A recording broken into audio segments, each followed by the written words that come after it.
네, 여러분 안녕하세요. 네, 점심은 맛있게 드셨나요? 네.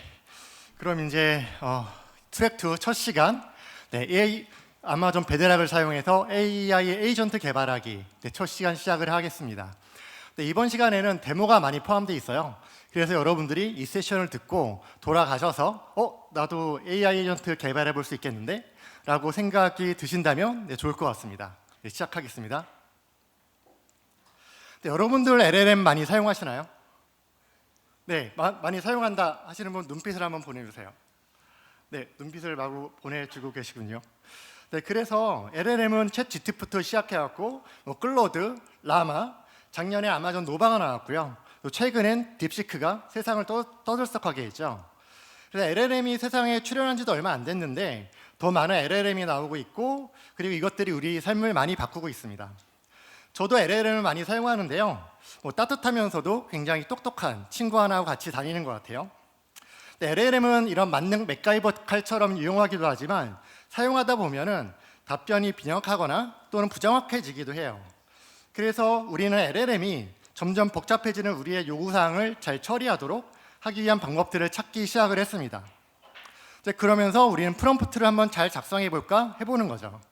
그래서 우린 프롬프트 엔지니어링을 통해서 프롬프트를 상세하고 구체적으로 작성하면 LLM이 더 좋은 답변을 준다는 걸 알아냈어요.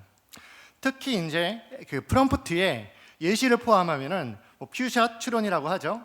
훨씬 더 좋은 답변을 만들어줍니다. 작은 모델이라도 예시를 잘 작성해서 퓨샷 추론을 하게 된다면 큰 모델이 주는 답변보다도 훨씬 더 좋은 답변을 만들어낼 수가 있어요. 하지만 프롬프트 엔지니어링만으로도 한계가 있죠. 최신 데이터가 필요하거나 또는 여전히 잘못 연산하거나 환각 현상이 발생하기도 해요. 그래서 우리는 LLM을 외부 데이터 소스에 연결하기도 합니다. 그래서 우리는 이것을 RAG, Retrieval Augmented Generation이라고 하죠. 이거는 적은 비용으로 최신 데이터나 보다 잘 정제된 데이터를 포함시켜서 추론하게 되면서 답변의 완성도와 정확도를 높일 수 있게 돼요. 그리고 우리는 보다 복잡한 요청을 처리하기 위해서 미리 정의된 순서에 따라서 작업을 수행하도록 하기 위해서 워크플로우를 만들어서 사용하기도 합니다.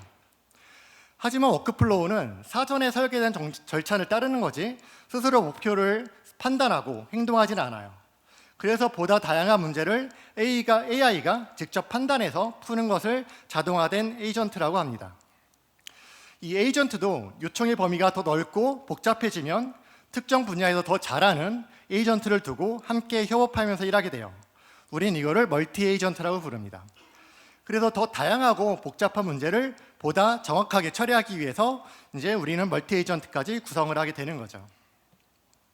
이 자료는 제가 에이전트가 어떻게 LLM의 성능을 향상시키는지에 대한 그런 자료인데요. 이걸 보시면은 GTP 3.5는 48%, GTP4는 67%로 더 비싸고 좋은 모델인 GTP4가 더 좋은 성능을 보이죠. 근데 보시면 GTP3에 에이전트 여러 가지 기술들을 사용을 하면은 정답률이 95%까지 올라가요. 굉장히 많이 올라가는 거죠. 그럼 우리는 이렇게 품질이 올라가는 에이전트를 항상 사용하는 게 좋을까요? 꼭 그렇지는 않아요. 복잡한 문제라도 문제 해결 절차가 명확하다고 하면은 우리는 워크플로우를 구성해서 사용하는 게 더 빠르고 가격도 저렴하게 구성할 수 있습니다. 또 여전히 많은 것들은 우리가 프롬프트만이라도 잘 작성하더라도 좋은 답변을 만들어줘요. 그래서 우리는 목적에 맞는 심플하고 비용 효율적인 구성이 필요합니다.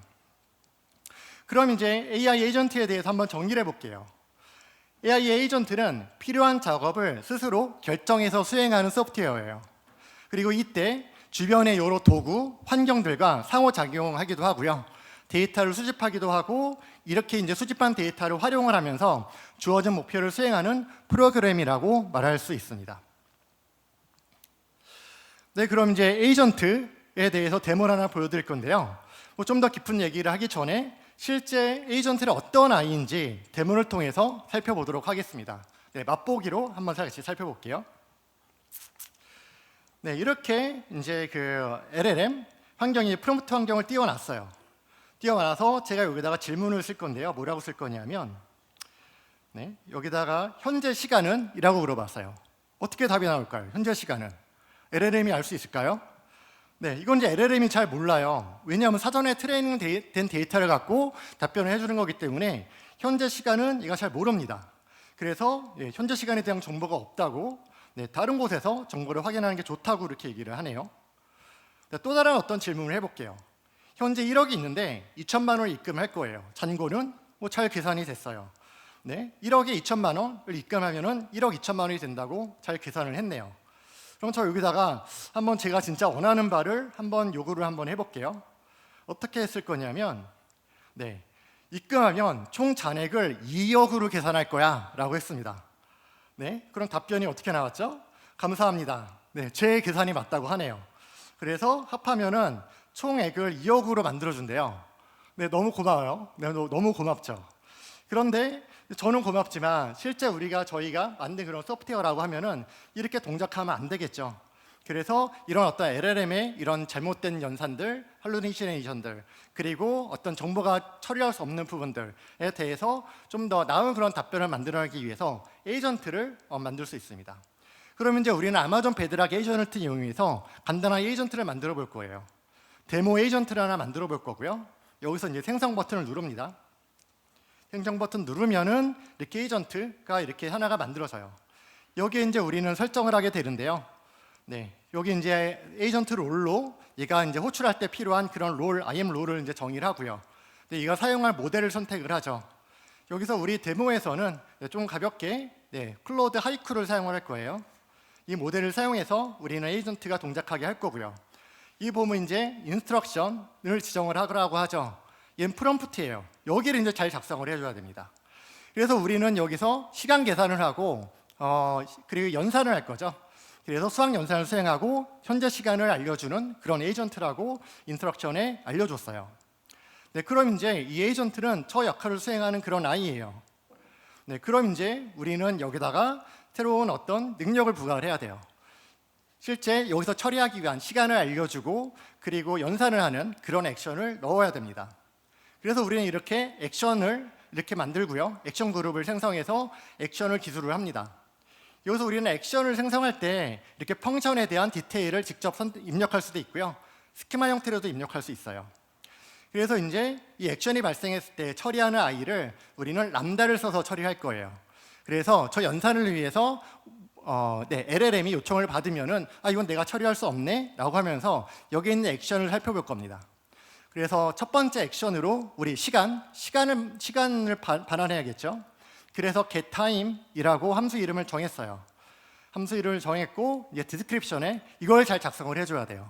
그래야지 LLM이 얘는 시간 계산하는 데 사용하는 아이구나 라고 해서 얘를 갖다가 호출을 하게 됩니다. 이렇게 이제 펑션을 정의를 했고요. 얘가 실제 저 펑션을 호출해서 현재 시간을 반환하도록 그렇게 구성을 할 거예요. 그리고 두 번째는 내가 잔고하고 입금액을 이제 입력을 하면은 더해주는 총 잔액을 만들어주는 그런 에이전트예요. 그래서 이 펑션의 이름을 우리는 calculate balance라고 할게요. 이 펑션을 만들 거고요. 얘는 어떤 인수로 파라미터로 우리는 두 개를 받죠. 하나는 현재 잔고를 받고 그리고 이제 입금액을 받습니다. 그래서 두 개의 파라미터를 우리는 만들어 줄 거고요. 그 전에 우리 디스크립션에다가 얘는 이제 어떤 일을 하는지 여기 잘 기술을 해줘야 됩니다. 그래야지 잘 알고 얘를 판단해서 호출하게 돼요. 더한 후 결과를 반환해 준다고 얘기를 했고요. 파라미터로 현재 잔액, 현재 밸런스가 있고 이 디스크립션에도 이 파라미터에 대한 이름을 잘 해줘야지 LLM이 이 값을 잘 추출해서 여기에 매핑을 하게 돼요. 두 번째 밸런스로는 이제 입금액이죠. 입금액을 이렇게 디퍼짓 엄마운트로 하고요. 여기도 마찬가지로 이 디퍼짓 엄마운트, 그러니까 입금액은 이 밸런스에 이제 더해진다라고 이렇게 기술을 해줬어요. 타입은 넘버고요. 얘는 필수, 필드로 이렇게 지정을 했습니다. 이렇게 지정이 완료가 됐고요. 그럼 우리가 아까 봤던 그 프롬프트를 수행하는 데 필요한 모든 펑션이 다 정의한 거예요. 이렇게 저장을 했고요. 저장을 한 다음에 다시 이 액션 그룹에 들어가서 다시 한번 볼게요. 들어가서 보면은 우리는 이 액션을 수행하기 위한 어떤 도구로 람다 함수를 지정을 했죠. 새로운 람다 함수를 만들려고 지정을 했어요. 그래서 이렇게 람다 함수가 만들어졌고 이제 람다 함수를 이렇게 열어봅니다. 이렇게 람다 함수를 열어보면은 여기다가 이제 저 액션이 수행할 그런 로직을 여기에 입력을 하면 되겠죠. 이 람다 함수를 보면은 위에 저 이벤트 객체로 파라미터들이 떨어져요. 그래서 여기 에이전트 이름, 액션 그룹 이름, 뭐 펑션 네임, 이 펑션에 대한 파라미터 값들이 이렇게 떨어집니다. 네, 이렇게 떨어지고 이제 그 아래에 이제 우리들의 비즈니스 로직을 여기에 작성을 하게 되면 되죠. 여기에 우리는 그 getTime하고 그 calculate balance를 이 안에 구현을 하면 되겠죠. 네, 그래서 제가 미리 코드를 준비해서 이렇게 붙여넣기를 했어요. 그래서 위부터 코드를 보면은 이렇게 getTime 함수를 이렇게 만들었습니다. getTime 함수를 만들었고, 네, 이 코드를 보면은 현재 데이타임을 이용해서 현재 UTC 타임을 얻어오고 그 다음에 얘를 현재 한국 시간으로 바꾼 다음에 얘를 반환해주는 그런 함수예요. 그리고 이제 우리 앞에서 두 번째 함수를 정의를 했죠. calculate balance예요. 얘를 정의를 하면은 두 개를 더해서 반환하도록 이렇게 구성을 했습니다. 네, 그럼 이제 LLM이 이 람다 함수를 호출을 하면은 일로 들어와서 네, 이렇게 파라미터를 매핑을 해주고요. 그리고 이제 함수의 이 함수 이름이 calculate balance면은 이걸 호출하게 되죠. 그래서 현재 밸런스하고 추가 입금액을 이렇게 변수에 이렇게 넣어서 그 다음에 위에서 만들어준 이렇게 calculate balance를 호출하고 결과를 이렇게 텍스트로 반환을 해주게 되는 이런 어떤 함수예요. 네, 간단하죠? 하지만 우리가 의도가 이 안에 다 로직이 들어가 있어요. getTime 함수도 마찬가지로 위에서 정의한 getTime으로 호출한 다음에 이렇게 텍스트를 만들어서 저 리스폰스 바디에 넣어서 이렇게 반환을 해주고 그리고 이걸로 네, 뭐 각각 여러 가지 메타데이터를 붙여갖고 최종 반환해주게 되면은 우리는 이제 우리가 원하는 그 요청을 처리하는 어떤 그 툴이 완성이 된 겁니다. 람다를 우리는 다 작성을 했으니까 얘를 이제 배포를 해볼게요. 저 오른쪽에서 이제 디플로이 버튼을 눌러서 이제 여기서 배포를 하게 됩니다. 코드를 디플로이 하고 있고요. 네, 이렇게 배포가 완료가 됐네요. 배포가 완료가 됐으면 이제 호출할 수 있는 준비 상태가 된 거예요. 네, 그래서 다시 이전 화면으로 돌아와서 이 액션 그룹을 저장을 하고 네, 그리고 이 에이전트도 저장을 하고요. 이제 얘는 옆에 준비가 완료됐으니까 프리베어 버튼을 눌러서 이 에이전트도 준비시킵니다. 네, 그러면 이 에이전트는 실행할 준비가 완료된 거예요. 이제 얘를 호출하기만 하면 돼요. 우리 에이전트는 기본적으로 이렇게 테스트할 수 있게 하는 프롬프트가 들어가 있습니다. 이렇게 프롬프트에 대놓고 이제 호출하면은 저 에이전트가 호출이 되게 돼요. 네, 그래서 여기 현재 시간이라고 물었죠. 네, 이번에는 잘 답변을 했네요. 네, 현재 시간은 뭐 몇 시입니다. 이렇게 잘 답변을 했습니다. 네, 우리가 의도대로 잘 호출이 됐나 한번 볼까요? 이 오른쪽 이 패널에는 이 트레이스 정보들이 남아요. 그래서 실제 이 에이전트가 어떻게 이 결과를 만들었는지 트레이싱을 해볼 수가 있습니다. 오케스트레이션 어떻게 오케스트레이션 했는지를 볼게요. 그래서 여기를 보면은 네, 여기 텍스트를 보면은 내가 보낸 프롬프트가 이렇게 있죠. 그리고 그 하위 위에 이런 추가적인 이 에이전트가 자체적으로 붙은 이런 프롬프트가 있고 여기를 보면은 우리가 앞에서 정의한 그런 펑션에 대한 설명들이 있어요.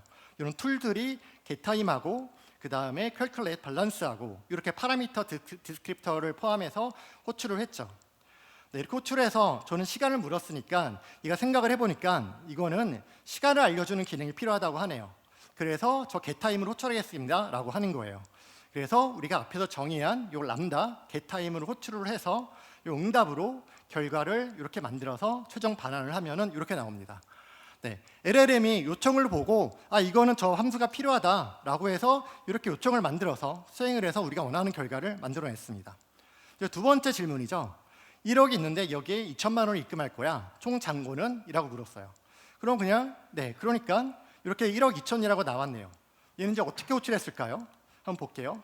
생각을 해보니까 현재 1억이 있고 2천만 원을 추가로 입금하겠다고 말했다고 하네요. 그래서 이걸 계산하기 위해서 이 함수를 호출하겠다고 이렇게 얘기를 합니다. LLM이. 그래서 이 함수를 호출을 하는 거죠. 이 람다 함수를 호출할 때는 우리는 두 가지 파라미터를 사용하죠. 여기서 이제 추가 입금액이 있고요. 그 다음에 현재 잔고가 있어요. 우리는 지금 프롬프트에서 1억하고 2천, 밸런스가 1억 그리고 추가금 2천이라고 했기 때문에 이걸 읽어서 이 파라미터에 저 값을 이제 매핑하게 돼요. 그래서 이걸 파라미터 값으로 이렇게 넘겨주고요. 람다로 호출해서 결과로 이렇게 총 잔고는 1억 2천이라고 이렇게 만들었습니다. 네, 그러면 1억이 있는데 여기에 입금한 총 잔고를 2억으로 만들어 달라고 말했습니다. 네, 2억으로 만들었으면 저는 개인적으로는 좋겠죠. 어떻게 동작하는지 한번 볼게요. 네, 1억 2천을 만들려고 하면은 네, 이렇게 트레이스를 한번 보도록 할게요.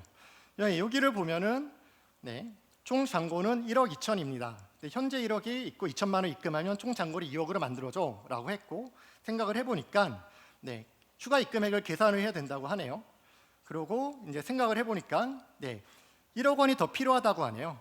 잔고를 2억으로 만들기 위해서는 1억을 추가로 입금해야 합니다라고 그렇게 답변을 해줍니다.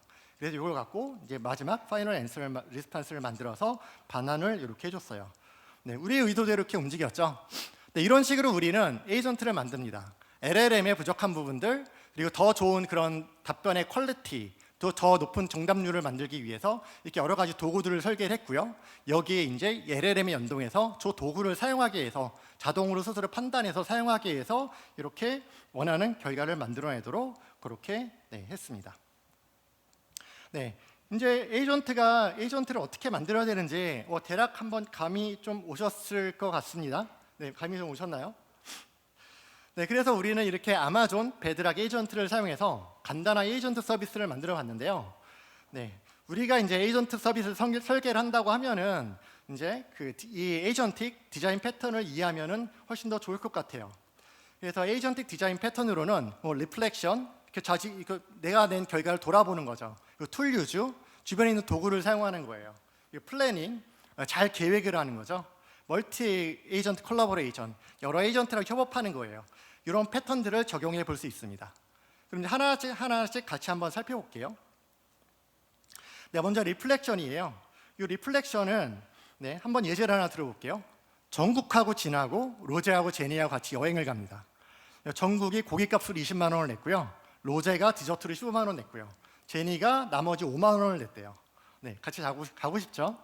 근데 이제 우리는 이 네 명이 비용을 나눠서 분담할 거야 라고 해서 각자 얼마씩 내면 돼? 라고 물어봤어요. 계산해 달라고. 근데 이제 각자 내야 할 금액은 정국 10만 원, 진 10만 원, 다 10만 원씩 내면 된다고 하네요. 맞는 말이기도 하지만 우리가 원하는 결과는 이거 아니에요. 정국이 더 많이 냈으니까 이런 것들을 반영을 해야겠죠. 그래서 이제 이 답을 갖고 리플렉션을 합니다. 모두 공평하게 부담한 거야? 비용을 많이 낸 사람과 비용을 적게 낸 사람을 고려했어?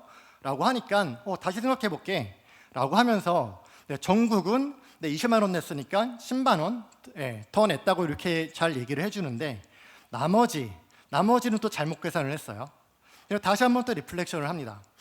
누군가는 돈을 받아야 하고 누군가는 더 내야 되는데 이 부분이 잘 반영됐냐고 다시 한번 확인을 하니까 정확한 계산은 다른 것 같습니다 라고 하면서 원하는 실제 정답을 말해줘요. 이런 게 리플렉션이에요. 그래서 이 리플렉션은 모델이 자기 자신의 답변을 평가하고 오류를 식별하고 개선점을 찾으면서 더 나은 결과를 생성하도록 하는 거예요. 그래서 한 연구에서는 한 텍스트 기반의 과제 수행을 테스트를 했을 때 12번의 리플렉션, 즉 실패 이유를 정리하고 반성하면서 다음 실행을 할 때 이 실패의 경험을 참고하도록 하는 것만으로도 22%의 성능 상승을 이뤘다고 합니다. 그래서 이 리플렉션은 단순히 더 많이 시도하는 게 아니라 실패의 원인을 분석하고 이를 바탕으로 더 나은 해결책을 찾는 그런 인간이 사고하는 것과 비슷한 형태의 학습 형태를 반영하는 그런 구조라고 볼 수 있어요. 그리고 이제 두 번째 예제를 한번 볼게요. 여기 제가 있습니다. 저하고 좀 비슷한가요? 제가 LLM한테 서울 날씨를 알려줘 라고 이렇게 질문했어요. LLM이 알려줄까요? 현재 날씨를 알아요? 현재 날씨가 뭐지? 라고 이제 고민하게 됩니다. 몰라요. 근데 옆에 이 웨더라는 툴이 있다고 하면은 얘를 호출해서 결과를 반환해 주면은 이렇게 현재 날씨, 오늘 날씨가 추워지고 큰 눈이 오겠습니다 라고 이렇게 예보를 해주겠죠. 이렇게 이제 우리가 LLM이 부족한 부분을 툴을 통해서 보완을 하는 이런 게 이제 툴을 유즈라고 그렇게 얘기를 해요.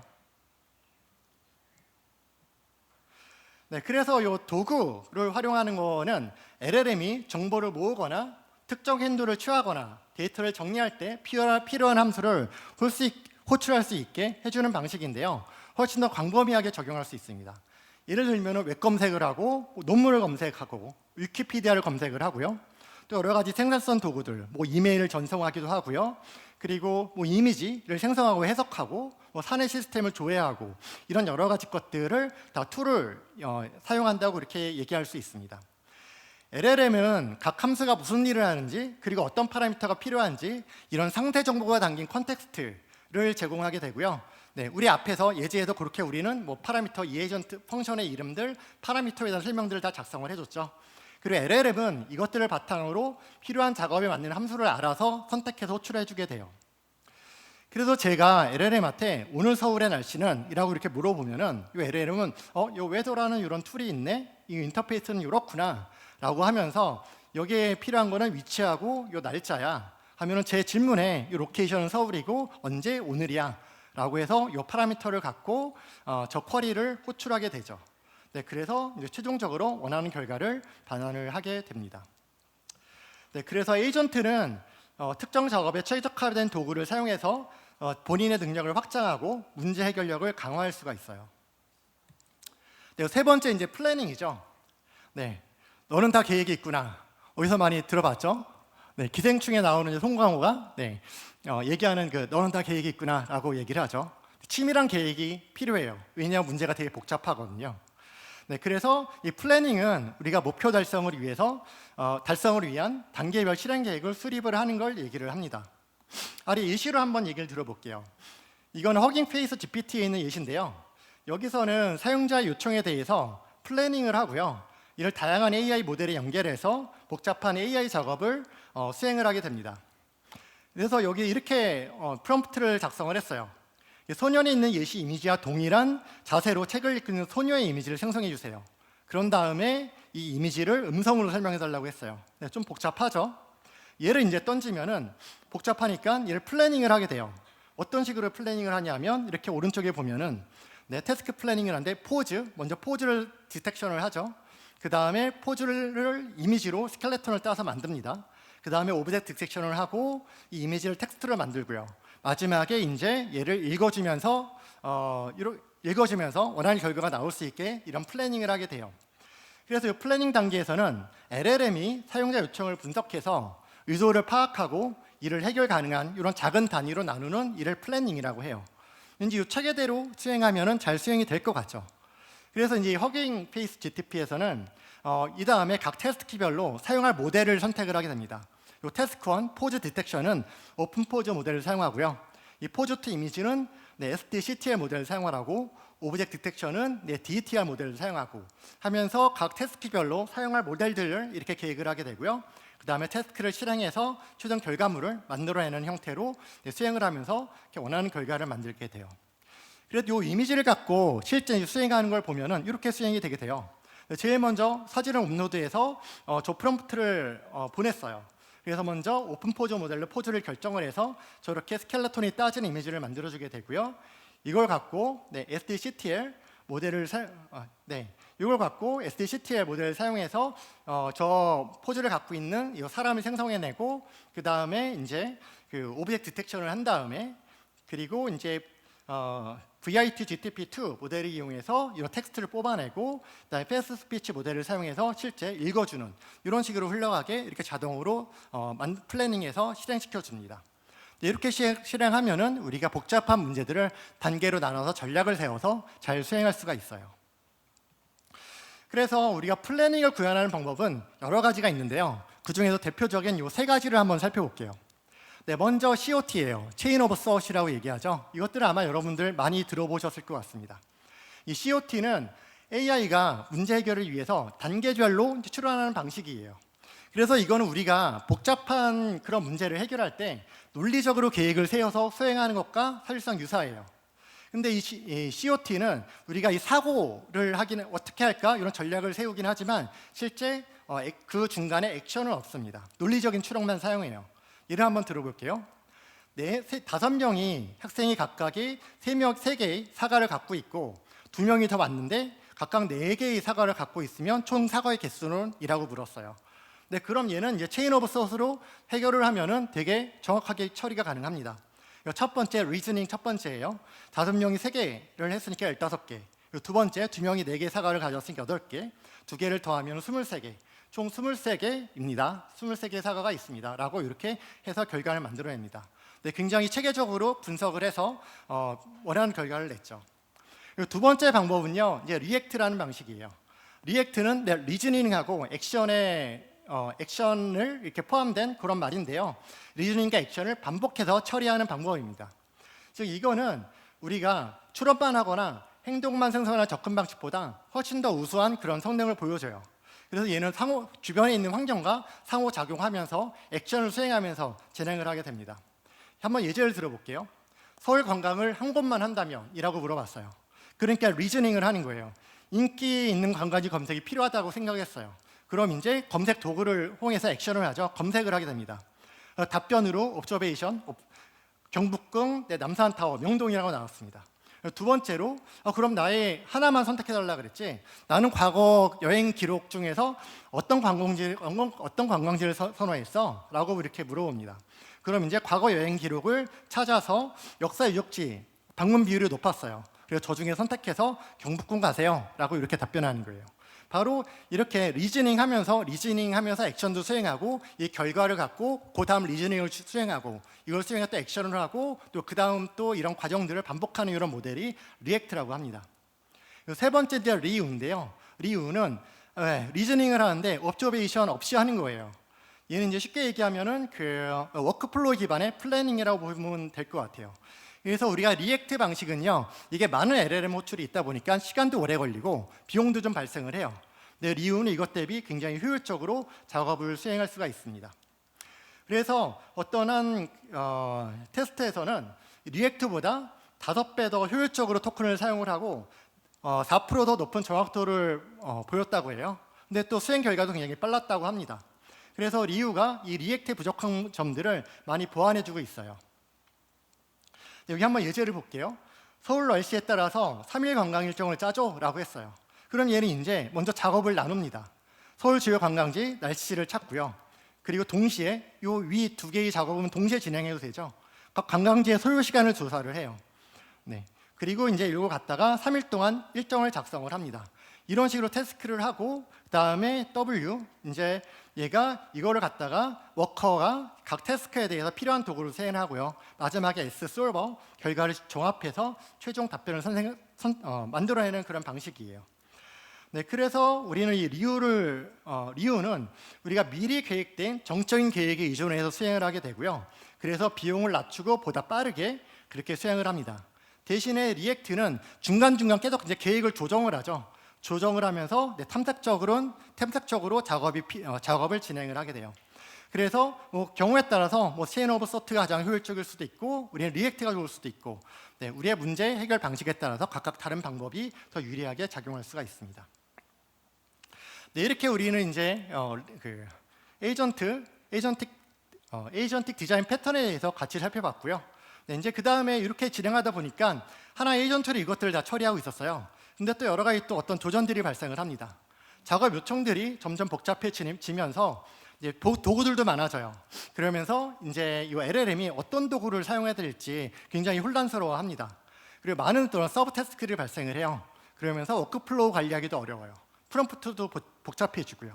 그리고 우리가 하나의 에이전트를 사용하게 되면은 굉장히 많은 그런 요청을 한 곳에 다 처리할 수 있는 굉장히 비싼 하나의 LLM만 사용하게 돼요. 좀 비효율적일 수가 있죠. 그래서 이럴 때 우리는 멀티 에이전트 콜라보레이션을 사용하게 됩니다. 이걸 이제 더 작고 전문화된 에이전트로 나눠서 작업을 수행을 하고요. 슈퍼바이저가 이것들을 관리를 한다거나 아니면은 에이전트끼리 서로 디베이트를 한다거나 에이전트 간의 상호 정보를 교환하면서 진행을 하게 돼요. 네, 그래서 한 연구에서는 단일 에이전트 방식과 비교했을 때 어떤 목표 달성률이 70%가 증가를 했다고 하고요. 그리고 전체적인 작업 완료율, GSR 이게 90%까지 도달을 했다고 합니다. 이 오른쪽 아래에 있는 표를 보면은 싱글 에이전트를 사용했을 때 이 트래블 또는 소프트웨어 이런 비율이 60%, 그 다음에 53%였는데 제일 위에 우리가 소넷과 슈퍼바이저 멀티 에이전트를 사용했을 때는 90%까지 올라갔죠. 굉장히 높은 성능 향상을 이뤘습니다. 이렇게 우리는 멀티 에이전트를 활용해서 우리의 어떤 그 성능과 작업 완료율을 높일 수가 있어요. 우리 아마존 베드락 에이전트에서는 이런 멀티 에이전트 콜라보레이션 기능도 같이 제공을 하고 있어요. 그래서 우리가 에이전트를 만들 때 이렇게 컬러버레이션 옵션을 이렇게 키게 되고요. 네, 그리고 얘를 슈퍼바이저 모드로 사용할 거냐, 아니면 슈퍼바이저를 아우팅 모드로 사용할 거냐라고 작성을 해주게 되고요. 그 다음에 여기에 내가 원하는 에이전트들을 이렇게 넣으시면은 얘가 여기 있는 에이전트를 서브 에이전트로 묶어서 이제 사용을 하게 됩니다. 네, 우리는 이런 에이전트 어플리케이션을 만들 때 그 AWS의 에이전트 AI 스택을 이렇게 이용할 수가 있습니다.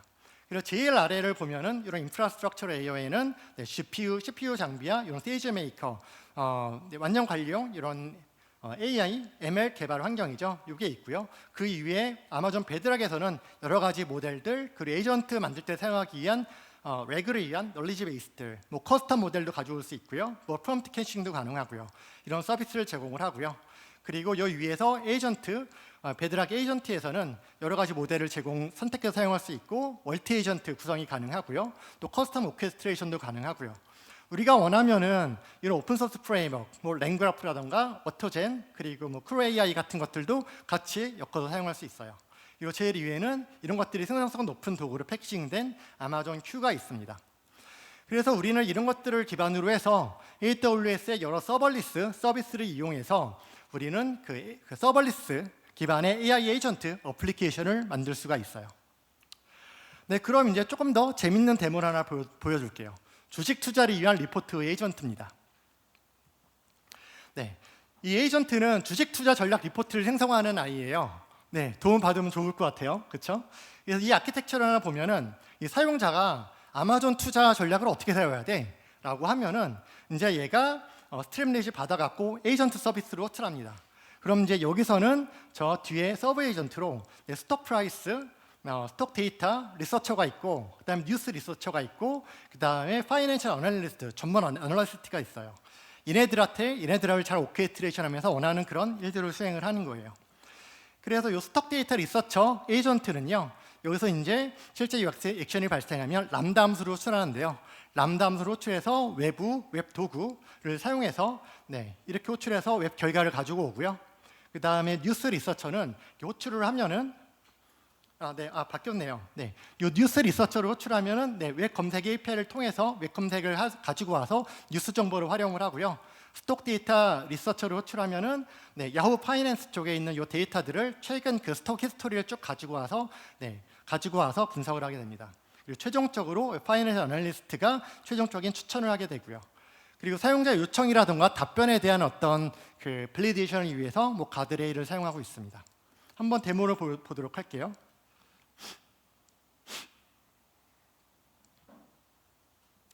네, 이렇게 에이전트들이 있어요. 여기 제가 이 에이전트를 이렇게 다 만들어 놨고요. 뉴스 에이전트, 스톡 에이전트, 분석 에이전트, 포트폴리오 어시스턴트, 이렇게 에이전트들이 있습니다. 그래서 이제 포트폴리오 에이전트로 들어왔어요. 얘는 이제 슈퍼바이저 에이전트죠. 슈퍼바이저 에이전트에서 인스트럭션을 이렇게 작성을 하게 됩니다. 얘는 굉장히 능숙한 어떤 분석가라고 하네요. 이렇게 스톡 분석에 대한 스톡 투자에 대한 어떤 분석 정보를 만드는 그런 분석가라고 합니다. 그래서 얘는 현재 스톡 프라이스가 최근에 어떻게 움직였는지 그런 것들을 보고요. 그리고 이것들을 잘 리포트 형태로 만들어서 작성을 한다고 합니다. 그래서 이제 최종 그 어널리스트 컬러버레이터와 협업하면서 최종 리포트를 만들어서 한국말로 리포트를 처리해주는 이런 에이전트라고 이렇게 기술을 해줬어요. 이제 가드레일을 볼게요. 이게 하나의 가드레일이 설정되어 있는데요. 어떤 아이인지 들어가서 한번 보죠. 요거를 들어가서 이렇게 워킹 드래프트를 클릭을 해보면은 가드레일이에요. 어떤 가드레일이냐면 저는 비트코인 관련한 분석은 안 할 거예요. 그냥 일반 스톡만 분석을 할 겁니다. 그래서 비트코인이나 어떤 크립토 커런시에 대해서는 분석하지 않을 거야 라고 이렇게 가드레일을 쳐줬어요. 그러면 이런 것들은 제외하고 분석을 하게 됩니다. 그리고 얘는 멀티 에이전트 형태로 구성이 된다고 말씀드렸죠. 그래서 현재 멀티 에이전트 컬러버레이션이 이네이블이 되어 있고요. 이거를 클릭해서 보면은 이렇게 세 가지 에이전트가 이렇게 붙어져 있습니다. 뉴스 에이전트, 분석 에이전트, 그리고 스톡 에이전트가 이렇게 만들어져 있어요. 이렇게 구성이 되어 있고요. 그 다음에 뉴스 에이전트를 한번 볼게요. 이 뉴스 에이전트를 이제 한번 보면은 여기 인스트럭션을 볼게요. 롤은 이제 마켓 뉴스 리서처로 되어 있고요. 꼴은 이제 얘는 뉴스 에이전트니까 최신 뉴스를 패치해서 가지고 와서 하는 거라고 하네요. 최신 뉴스를 조회하는 그런 아이라고 되어 있습니다. 그래서 이게 액션은 이렇게 액션이 정의되어 있고요. 이 액션을 클릭하고 들어가면은 요거 관련된 요 람다 함수가 웹서치 툴을 호출을 해서 실제 외부에서 뉴스 정보를 가지고 와서 이제 반환시켜주는 그런 일들을 하게 돼요. 두 번째는 이제 스톡 데이터 에이전트예요. 스톡 데이터 에이전트는 이렇게 보면 롤은 파이낸셜 데이터 컬렉터라고 해놨고요. 꼴은 이제 최신 정확한 그런 스톡 트렌드를 정보를 가지고 오는 목표를 하고 있다고 합니다. 이런 식으로 인스트럭션을 작성을 해줬고요. 그리고 얘에 대한 액션은 스톡 데이터 룩업 펑션을 이제 호출해서 시행을 하게 돼요. 이 코드를 한번 살짝 볼게요. 이 코드를 보면은 아주 간단합니다. 요청을 받아서요. 여기 스톡 데이터 룩업 함수를 보면은 야후 파이낸스 요 라이브러리를 통해서 여기서 최근 스톡 히스토리 한 달간의 히스토리를 가지고 와서 이걸 갖다가 반환시켜주는 그런 일을 하는 그런 함수예요. 이렇게 우리가 앞에서 본 것 같은 그런 함수가 작성되어져 있죠. 그리고 이제 분석 에이전트예요. 분석 에이전트에 대한 인스트럭션을 볼게요. 얘는 파이낸셜 분석가라고 하네요. 그래서 얘는 그 스톡을 분석을 하고요. 마켓 뉴스로 어떤 인사이트를 제너레이션 한다고 이렇게 얘기를 해요. 이렇게 인스트럭션도 같이 제시를 해줬고요. 근데 얘는 이제 마지막에 나는 툴을 이용하지 않을 거야. 그냥 너 혼자 이걸 판단해서 답변해줘 라고 했어요. 이런 경우에는 LLM을 조금 더 비싼 LLM을 사용해도 굉장히 좀 더 좋은 결과를 낼 수가 있을 것 같아요. 이렇게 이제 에이전트 구성을 마쳤습니다. 에이전트 구성을 마쳤고요. 그럼 이제 이걸 갖다가 어떻게 실행이 되는지 한번 같이 보도록 할게요. 이렇게 실행하면은 이렇게 주식 포트폴리오 어시스턴트 애플리케이션을 띄웠어요. 이렇게 띄웠고요. 그래서 주식 상품을 아마존으로 입력을 했고요. 그래서 아마존 주가에 대한 어떤 조언 서비스를 분석 시작을 했어요. 분석 시작을 하면은 이렇게 지금 현재 저 에이전트들이 돌면서 여러 가지 일들을 하고 있죠. 뭐 스텝 1, 스텝 2 이렇게 했고 뉴스를 뽑아냈고 뉴스를 이렇게 정리를 했고요. 주가 동향을 이렇게 정리를 해줬고 그 다음에 이 뉴스와 이 주가 트렌드와의 어떤 관계들을 뽑아내기 위해서 일을 해서 이렇게 이제 리포트를 만들어냈습니다. 요거 지금 에이전트 실행한 걸 제가 좀 빨리 돌리기를 한 거예요. 그래서 이런 어떤 투자 분석 리포트를 만들었어요. 투자 분석 리포트를 해보니까 주가 동향, 최고가, 최저가 뭐 이렇다고 하고요. 229불에서 최저가는 190불. 내가 많이 좀 등락폭이 컸나 봐요. 현재는 14일 기준으로 현재 197불이고요. 최근 한 달간 20%의 변동폭을 보였다고 하고요. 투자에 대한 단기 전망과 위험 감소 성향이 있는 투자자들에 대한 진입 기회라고 하네요. 투자 제한도 이렇게 해주고요. 모니터링 필요하다고 이렇게 얘기를 하고 위험 요소에 대해서도 이렇게 얘기를 해줍니다. 두 번째 리포트, 최근 일주일 주식 가격 동향과 뉴스와의 관계를 봤어요. 주간 등락률 표시해줬고요. 여러 이벤트 영향들 있고요. 단기 변동성에도 펀더멘털 권고하다고 이렇게 좀 잘 얘기를 해줬네요. 그래서 단기 변동성에 주의하면서 이제 중장기적인 접근이 바람직해 보인다라고 이렇게 얘기를 해줬습니다. 간단하게 만든 에이전트가 이렇게 굉장히 어떻게 보면 괜찮은 그런 리포트를 만들어줬어요. 트레이스 로그를 한번 살펴볼게요. 에이전트가 어떻게 동작했는지 볼게요. 여기 인보크 에이전트를 호출하게 되고요. 그 다음에 서베이 에이전트, 뉴스 에이전트를 호출을 하죠. 호출을 해서 이렇게 뉴스 정보들을 가지고 옵니다. 이렇게 뉴스 정보를 이렇게 가지고 와서 이렇게 이제 조직하게 되고요. 스텝 2에서는 스톡 데이터 에이전트를 호출을 하죠. 스톡 데이터 호출을 할 때 이제 프라이스 히스토리를 갖고 오기 위해서 얘를 호출한다고 합니다. 그래서 데이터를 저렇게 가지고 왔어요. 이걸 갖고 이제 LLM이 이렇게 이제 리포트를 만들어 줬어요. 리포트를 만들어 줬고요. 그다음에 이제 얘를 이 정보를 분석가한테 보내갔고요. 이제 분석하고 추천을 진행을 한대네요. 애널리스트 에이전트한테 보냈죠. 그래서 이렇게 리포트를 만들어 줬고, 그리고 얘를 최종적으로 저는 얘를 한국말로 출력해 달라고 했으니까 이렇게 이제 아마존 분석 보고서라고 해서 이렇게 한글로 결과를 만들어 줬어요. 총 여기서 9번 LLM 콜이 있었고, 뭐 총 사용한 토큰들 저런 정보들이 나오죠.